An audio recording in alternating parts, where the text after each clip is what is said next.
Dans le chapitre qui porte sur l'ingénierie électrique, une des choses que vous allez devoir faire, ce sera de dessiner le schéma électrique d'un circuit. Pour dessiner le schéma électrique d'un circuit, on va utiliser les symboles qui sont nécessaires. On peut faire ça sur une feuille de papier, mais une façon beaucoup plus jolie, beaucoup plus facile de le faire, c'est dans l'application iCircuit.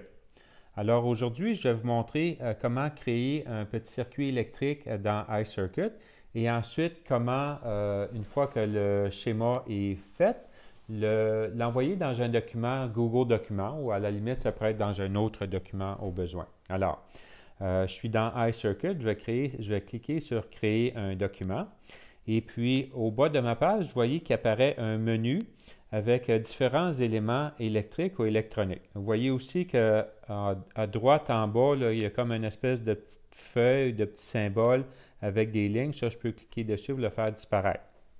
Notez que le plus, si j'appuie dessus, ça disparaît. Alors, si je veux faire réapparaître les composantes, j'appuie sur le plus. Alors, mes choix de composantes sont des sources d'électricité, des composantes, ce qu'on appelle analogiques, que, par exemple, des résistances ou des haut-parleurs, des petits buzzers, okay, des buzzers piézoélectriques.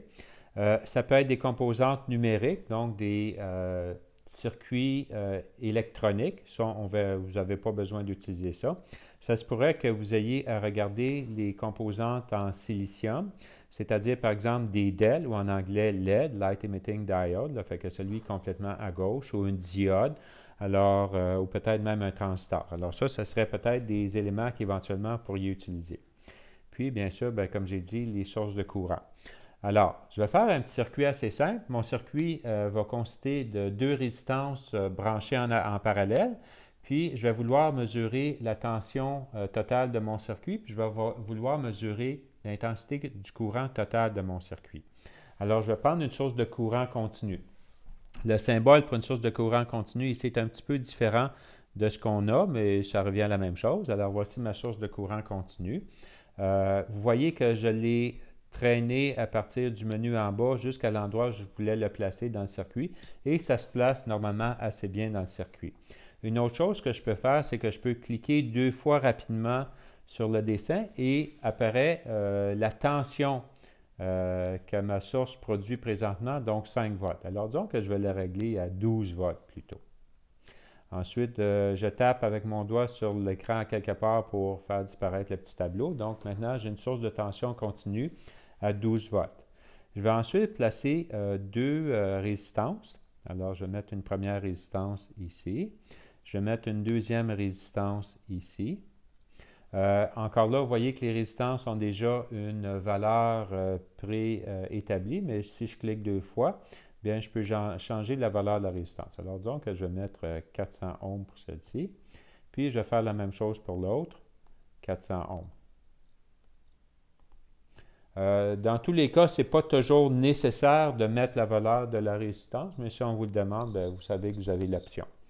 Après ça, je vais mettre un interrupteur.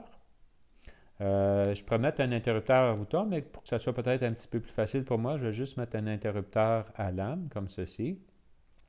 Donc, un interrupteur unipolaire unidirectionnel. Après ça, je veux placer un voltmètre. Alors, je vais l'amener ici, comme ça.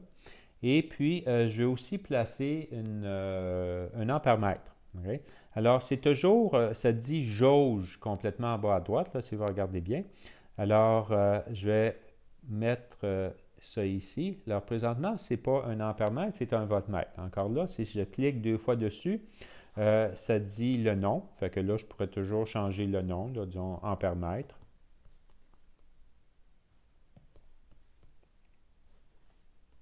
OK. Donc, j'ai ampèremètre. Bon. OK. Après ça, ça dit mesure tension différentielle. Donc, je ne vais pas avoir la tension différentielle. Je vais avoir le courant. Alors là, ça va me donner le courant. Après ça, je pourrais changer l'orientation. Je vais laisser l'orientation verticale comme c'est là. OK. Alors voilà, maintenant, j'ai mon ampèremètre.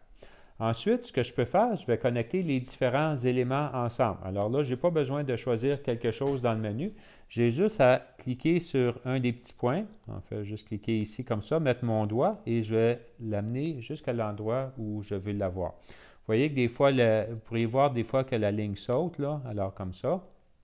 Et puis après ça, je vais faire exprès ici pour aller un petit peu trop loin. Okay? Alors, vous voyez, ma ligne, là, elle ne connecte pas à rien. Je ne suis pas très heureux avec cette ligne-là. Alors, ce que je vais faire ici, en bas, dans le menu, il y a une petite poubelle. Je vais taper une fois sur la poubelle. Puis après ça, je vais taper sur la ligne. Et ma ligne va disparaître. J'ai une autre ligne à droite sur laquelle je vais taper, ça va disparaître aussi. Okay? Maintenant, je vais garder la ligne qui reste, ou même, tiens, je vais l'enlever, celle-ci, je vais taper dessus. Okay? Maintenant, c'est important, quand on a fait ça, une fois qu'on a fait ça, de taper à nouveau sur la poubelle, puisque sinon, le prochain élément que vous allez toucher, bien, ça va disparaître aussi. D'accord? Maintenant, je vais refaire ma ligne comme ça. Et voilà, une autre ligne comme ça. Ce n'était pas exactement où je voulais l'avoir, mais ce n'est pas très grave. Après ça, je vais ajouter une autre ligne comme ça, et ce n'est pas ce que je voulais. OK, je vais ajouter ma petite ligne comme ça. Après ça, traîner une ligne ici, c'est plutôt d'en descendre une comme ça, une ligne comme ça, une ligne comme ça. Bon, vous voyez qu'on joint toutes les lignes comme ça, et ça se connecte quand même assez bien. Et voilà, mon circuit est branché ici.